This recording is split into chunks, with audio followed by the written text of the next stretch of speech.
देश के भविष्य प्रिय विद्यार्थी जी, आप सबको सादर नमस्कार।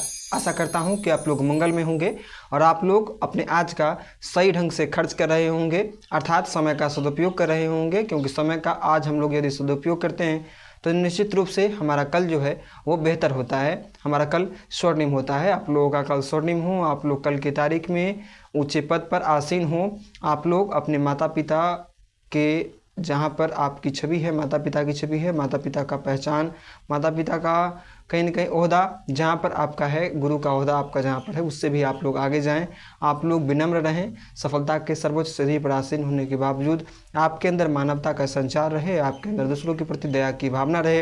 यही मंगल प्रार्थना आप सब के लिए करता हूँ। आप सब भविष्य में ऊँची सफलता अर्जित करेंगे, ऐसा पूर्ण विश्वास है। मगर आपको फूक फूक करके कदम बढ़ाना होगा, अर्थात आपको अपने जीवन में समय की इम्पोर्टेंस को समझते हुए अपने अंदर बदलाव लाना होगा।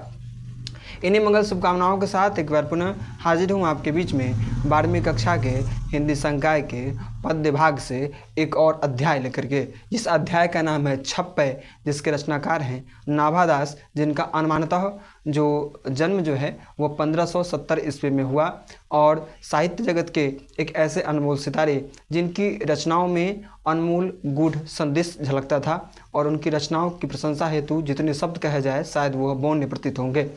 छप्पय में नाभादास ने कबीर और सूरदास की काव्य की सुंदर विशेषताओं को प्रतिबिंबित किया है, प्रदर्शित किया है और उन्होंने बताने का प्रयास किया है कि कबीर जो थे वह कभी भी अपने जीवन काल में उन्होंने कभी भी मुंह देखी बातें नहीं की।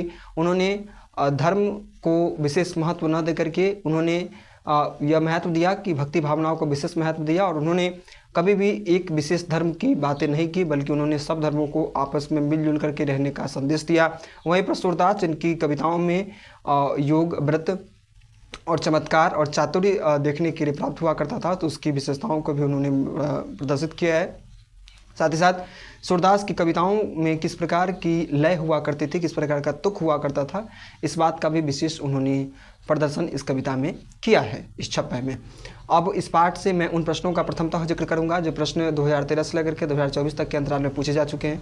बहरहाल इस पाठ से अब तक 2013 से लेकर के 2024 के अंतराल में महज 2 ही प्रश्न पूछे गए हैं, तो मैं 2 ही प्रश्नों का जिक्र करके इस वीडियो का समापन नहीं करूँगा। मगर कुछ एक प्रश्नों को मैंने इसमें इंक्लूड किया है, तो आप लोग उनको भी सुनिएगा और ऐसी आशा है कि आपको अपनी भाषा में बताने का इस वीडियो सेशन में प्रयास किया जाएगा और अंत तक वीडियो देखने के उपरांत आपको तमाम प्रश्न कहीं ना कहीं समझ में आ जाएंगे। तो बिना वीडियो को लंबा किए हुए मैं चलता हूं आप सबके बीच में प्रश्न की ओर, क्योंकि समय जितना इम्पोर्टेंस आपका है उतना ही मेरा भी है।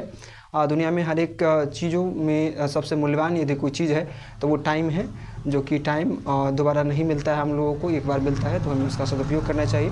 तो अब हम लोग चलते हैं प्रश्न की ओर। तो प्रथम प्रश्न हमारे बीच में है जो कि पूछा जा चुका है, नाभादास ने छप्पय में कबीर की किन विशेषताओं का उल्लेख किया है। तो लिखेंगे नाभादास ने छप्पय में कबीर की विशेषताओं का उल्लेख करते हुए कहते हैं कि जो कबीर जो थे वह कभी भी धर्म के नाम पर विद्रोह उत्पन्न नहीं करते थे, बल्कि सभी धर्मों को साथ लेकर के चलने की बात करते थे। उनकी कबीर की विशेषताओं के बारे में बताते हुए यह भी कहेंगे हम लोग कि वह जो है वो कहते थे कि भक्ति से विमुख, भक्ति के से विमुख होकर जितने भी कार्य होते हैं वो अधर्म की श्रेणी में आते हैं।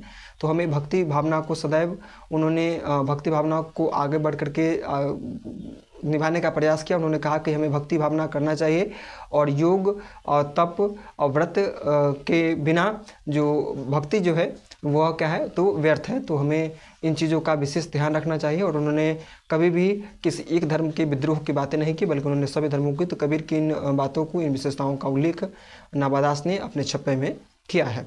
इसके पश्चात अगला इंपॉर्टेंट प्रश्न है कि भक्ति विमुख जे धर्म सो सब अधर्म करी जाए। व्याख्या करना है, सप्रसंग व्याख्या करना है। तो लिखेंगे प्रस्तुत पंक्ति छप्पय से ली गई है जिसके रचनाकार नाभादास है और नाभादास ने इस पंक्ति के माध्यम से कहा है कि कबीर बताते हैं, कबीर का कहना है कि भक्ति के विमुख, भक्ति से विमुख जितने भी धर्म होते हैं, जितने भी कर्म होते हैं वो सब अधर्म की श्रेणी में होते हैं।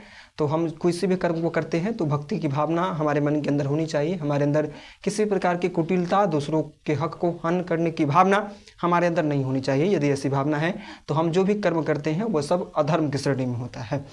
अब अगला प्रश्न, जो कि अब मैं उन प्रश्नों का जिक्र कर रहा हूं जो प्रश्न संभावित प्रश्न हैं, क्योंकि ये 2 ही प्रश्न अब तक पूछे जा चुके हैं चैप्टर से।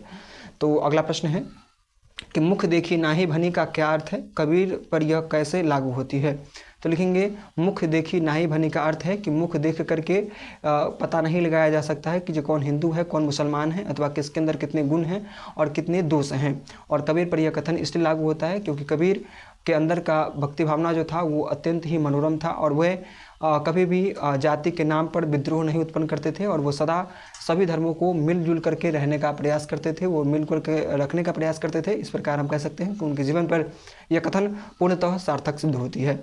अब इसके पश्चात अगला इंपॉर्टेंट प्रश्न है कि सूर्य के काव्य की किन विशेषताओं का उल्लेख कवि ने किया है। तो लिखेंगे सूर्य के काव्य की विशेषताओं का उल्लेख करते हुए नाभादास ने कहा है कि सूर्य की कविताओं में चातुर्य, सूर्य की कविताओं में चमत्कार, और सूर्य की कविताओं में योग का दर्शन हुआ करता था। उनकी कविताओं में सुंदर प्रवाह हुआ करता था, है ना। कविताएं जो थी वो तुक में रहा करती थी, तो इस प्रकार कविता पढ़ने का आनंद ही कुछ और हुआ करता था। अब इस पाठ से अंतिम प्रश्न का जिक्र मैं आपके बीच में कर रहा हूँ। कविता में तुक का क्या महत्व है, इन छप्पयों के संदर्भ में बताएं। तो लेकिन कविता में तुक का विशेष महत्व होता है। तुक जो होता है वो छंद का प्राण होता है, कविता का प्राण होता है, और तुक के द्वारा ही किसी भी कविता की खूबसूरती में चार चांद लग जाती है। तो तुक को हम लोग कह सकते हैं तुक का कविता में विशेष महत्व होता है।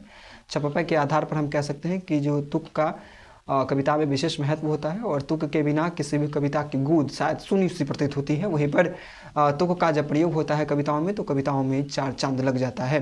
इस प्रकार इस पाठ से जितने भी महत्वपूर्ण प्रश्न थे उन प्रश्नों को मैंने आपके बीच में रखा।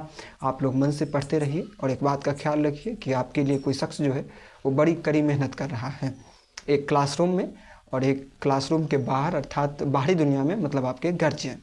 तो उन तमाम लोगों के संघर्ष को सार्थक कीजिए, एक दिन पढ़िए मन से, निश्चित रूप से आप लोग एक दिन सफल होंगे। धन्यवाद।